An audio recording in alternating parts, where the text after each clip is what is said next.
Hello friends, सभी को मेरा नमस्कार। एके केमिस्ट्री पॉइंट में आप सभी का स्वागत है। रिजल्ट इक्वेशन जो है इसके बारे में हमने अच्छे से लास्ट क्लास में डिस्कस कर लिया था।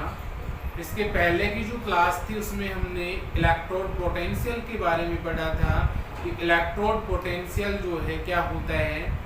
आज की हमारी जो क्लास रहेगी उसका जो टॉपिक हमारा रहेगा वो रहेगा स्टैंडर्ड इलेक्ट्रोड पोटेंशियल। देखिए, स्टैंडर्ड इलेक्ट्रोड पोटेंशियल जो है ये शॉर्ट नोट्स में पूछा जा सकता है। और स्टैंडर्ड इलेक्ट्रोड पोटेंशियल को हिंदी में हम कहते हैं, स्टैंडर्ड का मतलब होता है मानक, इलेक्ट्रोड पोटेंशियल को हम कहते हैं विभव। तो मानक इलेक्ट्रोड विभव क्या होता है? देखिए, मानक इलेक्ट्रोड विभव किसी इलेक्ट्रोड का वह विभव होता है जो स्टैंडर्ड कंडीशंस पर हम उसको जनरेट करते हैं, मानक परिस्थितियों पे हम उसको उत्पन्न करते हैं। इस प्रकार से इलेक्ट्रोड जो है, सेल का इलेक्ट्रोड जो है, उस पर जो पोटेंशियल यहाँ पे जनरेट होता है उसको हम क्या कहते हैं? स्टैंडर्ड इलेक्ट्रोड पोटेंशियल कहते हैं। तो इसकी परिभाषा जो है इसमें आप ये कह सकते हैं कि standard electrode potential, standard electrode potential वह पोटेंशियल होता है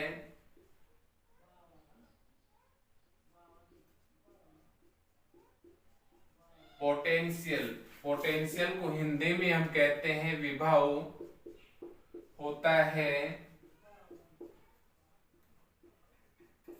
जो किसी सेल की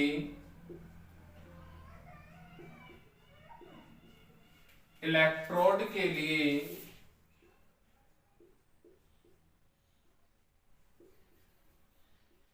सेल के इलेक्ट्रोड के लिए मानक कंडीशन, मानक स्थिति हम यहाँ पे कह सकते हैं। मानक स्थिति को हम स्टैंडर्ड कंडीशन कहते हैं।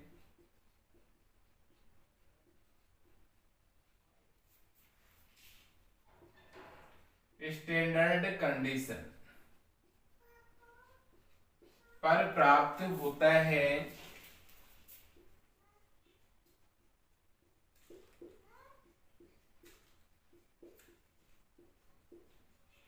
इसे ही क्या कहा जाता है? स्टैंडर्ड इलेक्ट्रोड पोटेंशियल कहा जाता है।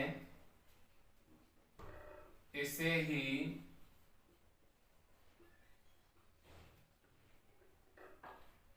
स्टैंडर्ड इलेक्ट्रोड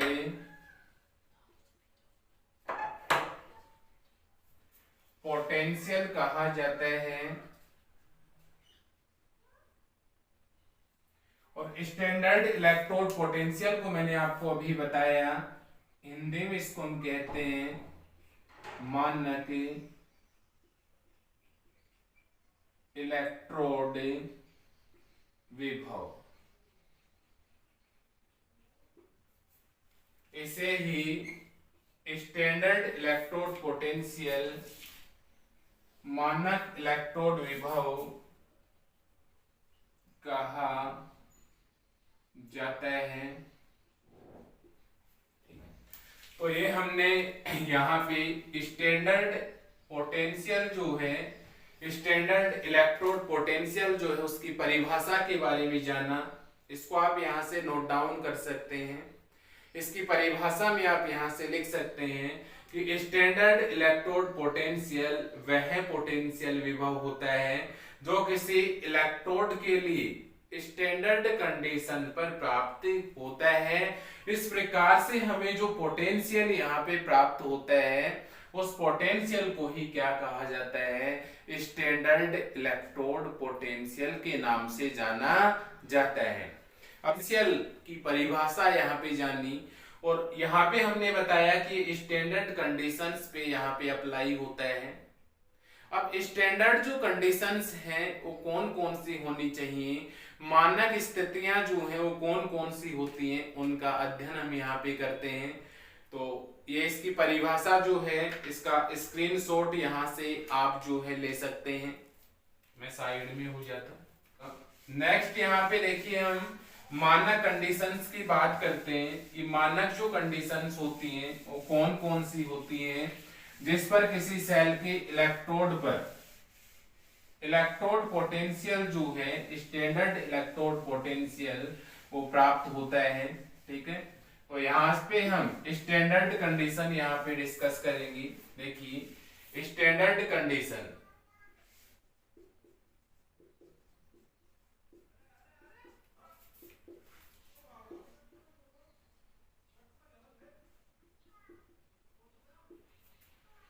स्टैंडर्ड कंडीशन जो है इनको हिंदी में हम कहते हैं, स्टैंडर्ड का मतलब होता है मानक, और कंडीशन का मतलब यहाँ पे होता है स्थितियां। तो कौन कौन सी मानक स्थितियां यहाँ पे होनी चाहिए स्टैंडर्ड इलेक्ट्रोड पोटेंशियल के लिए। तो यहाँ पे फर्स्ट स्थिति की हम यहाँ बात करें तो नंबर 1 यहाँ से आप कह सकते हैं कि यहाँ पे इलेक्ट्रोलाइटिक जो सॉल्यूशन होता है इलेक्ट्रोड में, इलेक्ट्रोलाइटिक सॉल्यूशन जो होता है कंटेनर में, वो इलेक्ट्रोलाइटिक सॉल्यूशन जो है उसमें आयंस जो है उनकी कंसंट्रेशन का जो मान है वो 1 m के बराबर होना चाहिए। ठीक है, तो यहां से आप ये कह सकते हैं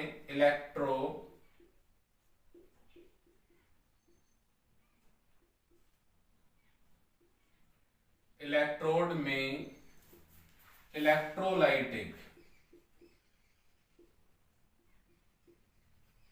इलेक्ट्रोलाइटिक सॉल्यूशन के आयनों की सांद्रता का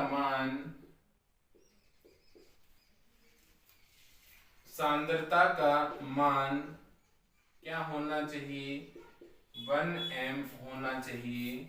अर्थात सांद्रता का जो मान है ये होता है या होना चाहिए, सांद्रता का जो मान है वो कितना यहाँ पे होना चाहिए, ये आपको ध्यान रखना है, 1 m यहाँ पे होना चाहिए।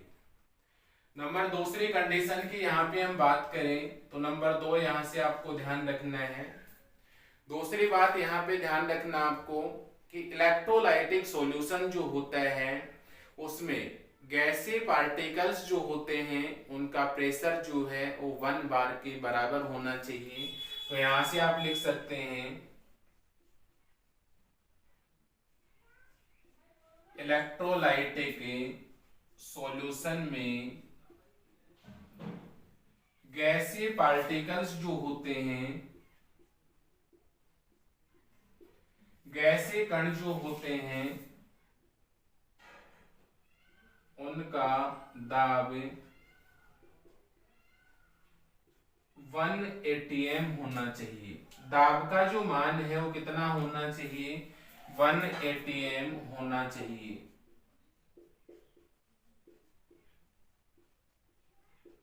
ठीक है, तो दो बातें जो हैं हमने यहाँ पे डिस्कस की, ये 2 बातें जो है आपको यहाँ पे ध्यान रखनी है। नंबर तीसरी बात यहाँ पे ध्यान रखनी है कि स्टैंडर्ड इलेक्ट्रोड पोटेंशियल जो है वो प्राप्त करने के लिए टेम्परेचर का जो मान है वो 298 डिग्री सेंटीग्रेड होना चाहिए। ठीक है, स्टैंडर्ड इलेक्ट्रोड पोटेंशियल प्राप्त करने हेतु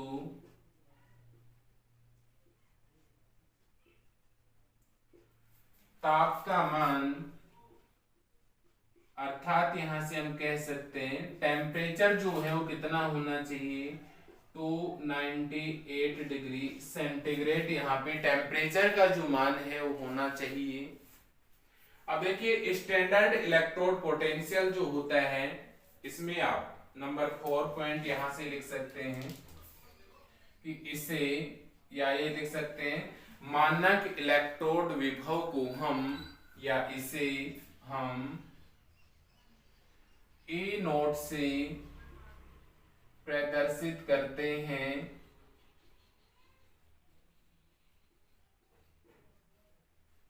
इंग्लिश मीडियम में से आप ये लिख सकते हैं कि we denote standard electrode potential by E naught. Standard electrode potential जो होता है, इसको हम किससे रिप्रेजेंट यहाँ पे करते हैं, ई नोट से यहाँ पे हम रिप्रेजेंट करते हैं। ठीक है, इसके बाद में देखिए यहां से आप इसका स्क्रीनशॉट ले सकते हैं।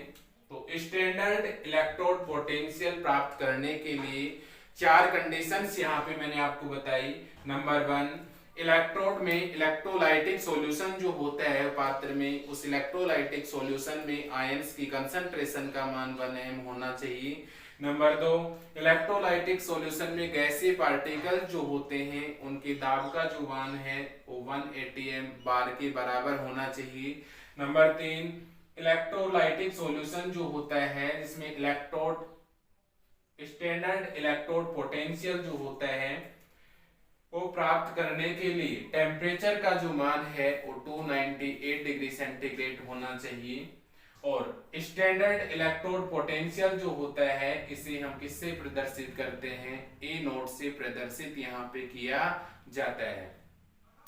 तो इसका जो है आप स्क्रीनशॉट यहां से ले सकते हैं। इसके बाद देखिए स्टैंडर्ड इलेक्ट्रोड पोटेंशियल जो होता है, मानक इलेक्ट्रोड विभव जो होता है, ये मेनली 2 प्रकार के होते हैं। मानक इलेक्ट्रोड विभव जो है ये मेनली कितने प्रकार के होते हैं, 2 प्रकार के यहाँ पे होते हैं।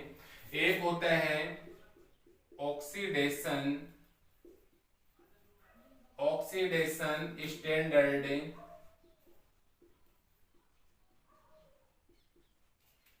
इलेक्ट्रोड पोटेंशियल,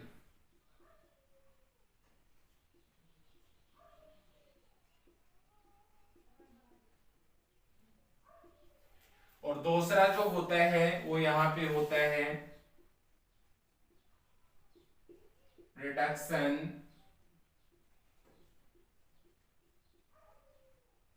इलेक्ट्रोड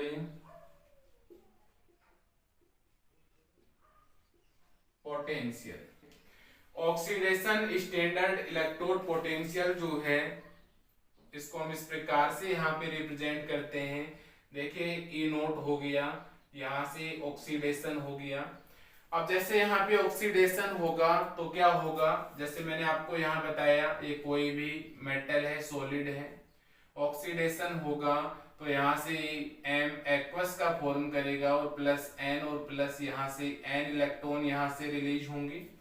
तो यहाँ से हम ये लिख सकते हैं कि ए स्टैंडर्ड इलेक्ट्रोड पोटेंशियल, इस पे ऑक्सीडेशन हो रहा है, और ऑक्सीडेशन जब हो रहा है तो यहाँ से बताओ किसका फॉर्मेशन हो रहा है, MS था।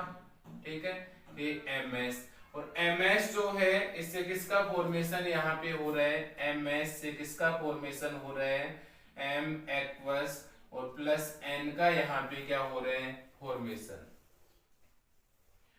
तो यहाँ पे ऑक्सीडेशन स्टैंडर्ड इलेक्ट्रोड पोटेंशियल जो होता है इसको हम इस प्रकार से यहाँ पे रिप्रेजेंट करते हैं, ए नोट ऑक्सीडेशन MS और M प्लस N।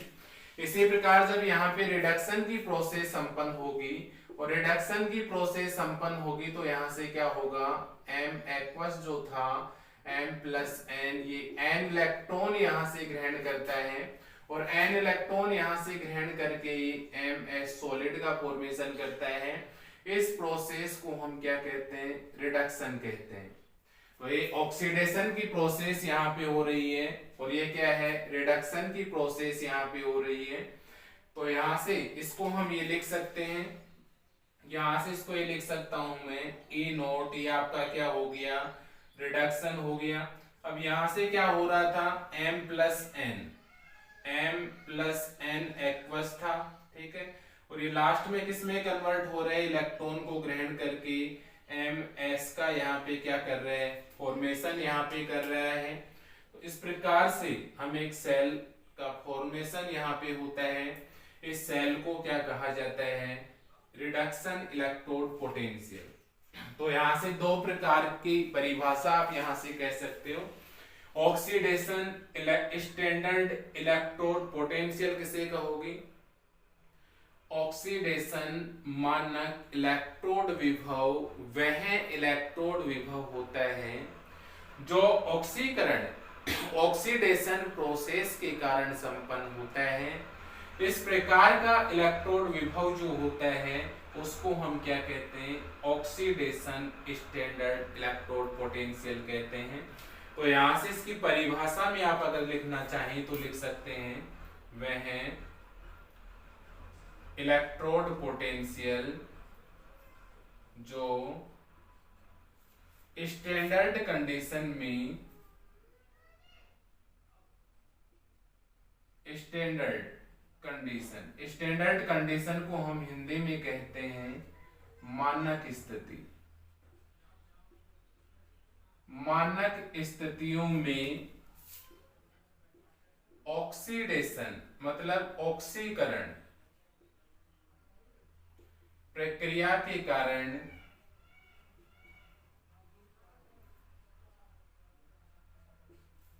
उत्पन्न होता है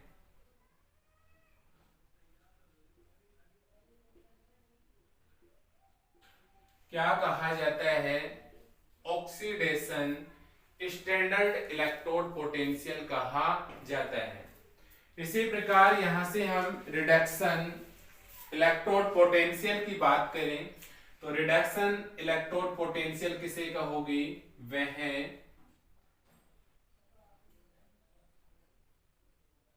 इलेक्ट्रोड पोटेंशियल जो मानक स्थितियों में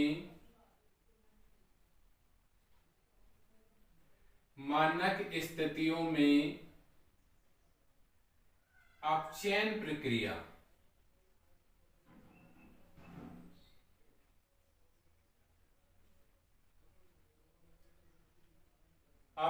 प्रक्रिया मतलब यहां से आप कह सकते हैं रिडक्शन प्रोसेस के कारण उत्पन्न होता है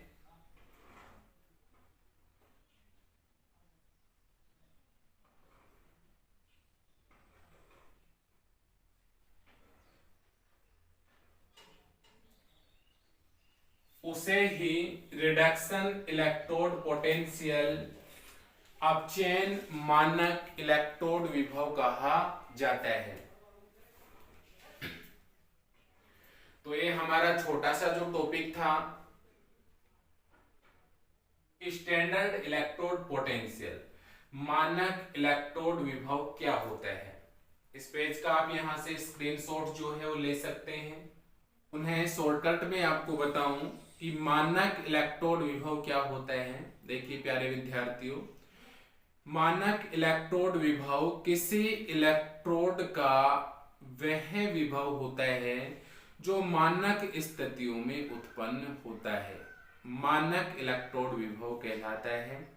और मानक इलेक्ट्रोड विभव जो है स्टैंडर्ड इलेक्ट्रोड पोटेंशियल जो है इसको प्राप्त करने के लिए मानक स्थितियां स्टैंडर्ड कंडीशन की आवश्यकता होती है। पहले मैंने आपको बताया कि सॉल्यूशन जो है उसमें आयंस जो है उनकी कंसंट्रेशन का मान 1m होना चाहिए। नंबर 2, प्रेशर का जो मान है, गैसीय पार्टिकल्स जो हैं उनके प्रेशर का जो मान है वो क्या होना चाहिए, 1 बार के बराबर होना चाहिए। टेम्परेचर का जो मान है वो 298 डिग्री सेंटीग्रेड होना चाहिए। और टेम्परेचर के साथ साथ स्टैंडर्ड इलेक्ट्रोड पोटेंशियल जो है, मानक इलेक्ट्रोड विभव जो है, इसको हम E नोट से यहाँ पे रिप्रेजेंट करते हैं। और मानक इलेक्ट्रोड विभव स्टैंडर्ड इलेक्ट्रोड पोटेंशियल जो है मुख्यतः 2 प्रकार का होता है। आपको मैंने अभी बताया ऑक्सीडेशन स्टैंडर्ड इलेक्ट्रोड पोटेंशियल, और दूसरा होता है रिडक्शन स्टैंडर्ड इलेक्ट्रोड पोटेंशियल। ऑक्सीकरण मानक इलेक्ट्रोड विभव और अपचयन मानक इलेक्ट्रोड विभव। इसका रिप्रेजेंटेशन जो है उस प्रकार से हम यहाँ पे करेंगे। ए नॉट ऑक्सीडेशन हो गया, यहाँ से एमएस जो है Am+N का फॉर्मेशन कर लेता है। एमएस सॉलिड यहाँ पे है कोई मेटल, ऑक्सीडेशन यहाँ पे होता है एम एक्वस और +N का यहाँ पे फॉर्मेशन करता है। N इलेक्ट्रॉन यहाँ से रिलीज होते हैं, इसको हम ऑक्सीडेशन प्रोसेस कहते हैं। यहाँ पे रिडक्शन इलेक्ट्रोड पोटेंशियल में रिडक्शन की प्रोसेस होती है। M+N जो है N इलेक्ट्रॉन ग्रहण करता है और यहाँ पे MS का फॉर्मेशन करता है। रिडक्शन इलेक्ट्रोड पोटेंशियल को हम E naught reduction M+N aqueous MS से यहाँ पे रिप्रेजेंट कर सकते हैं, और इनकी परिभाषा यहाँ से हम लिख सकते हैं कि वह इलेक्ट्रोड जो स्टैंडर्ड कंडीशन में ऑक्सीडेशन प्रोसेस के कारण यहाँ पे प्राप्त होता है उसको हम standard oxidation standard electrode potential कहते हैं। और वह इलेक्ट्रोड पोटेंशियल जो मानक स्थितियों में रिडक्शन प्रोसेस के कारण जनरेट होता है उसको हम रिडक्शन इलेक्ट्रोड पोटेंशियल कहते हैं। तो ये आपका एक छोटा सा टॉपिक था स्टैंडर्ड इलेक्ट्रोड पोटेंशियल, जिसको हमने समझा। इसका जो है आप यहां से स्क्रीनशॉट ले सकते। तो प्यारे विद्यार्थियों, आज की क्लास में हमने स्टैंडर्ड इलेक्ट्रोड पोटेंशियल के बारे में डिस्कस किया। नेक्स्ट क्लास में हम इक्विलिब्रियम कांस्टेंट जो होता है सेल का, साम्य अवस्था स्थिरांक जो होता है सेल का, उसके बारे में हम डिस्कस करेंगे। साथ ही साथ साम्य अवस्था स्थिरांक के साथ साथ सेल का ईएमएफ जो होता है उसके बारे में हम अध्ययन करेंगे। नेक्स्ट क्लास में हम आपसे मिलेंगे नेक्स्ट कंटेंट के साथ। अगर आपको ये क्लास जो है पसंद आई हो तो कमेंट अवश्य करना। प्यारे विद्यार्थी जिन्होंने चैनल को सब्सक्राइब कर लिया है उनका एके केमिस्ट्री फ्रेंड की तरफ से मैं अमित यादव बहुत बहुत धन्यवाद करता हूं। जो प्यारे विद्यार्थी इस चैनल पे पहली बार विजिट कर रहे हैं उनका भी मैं यहाँ पे स्वागत करता हूँ। इसी प्रकार का कंटेंट आपको यहाँ पे प्रोवाइड करवाया जाता रहेगा, वो भी इस चैनल को सब्सक्राइब करें। सब्सक्राइब के साथ साथ बेल आइकन जो है इसको प्रेस करें, ठीक है। आप सभी का दिन जो है शुभ हो, इन्हीं कामनाओं के साथ मैं अमित यादव आज के लिए आपसे अलविदा लेता हूँ। आप सभी का दिन शुभ हो। जय हिंद, जय भारत। मिलते हैं नेक्स्ट क्लास।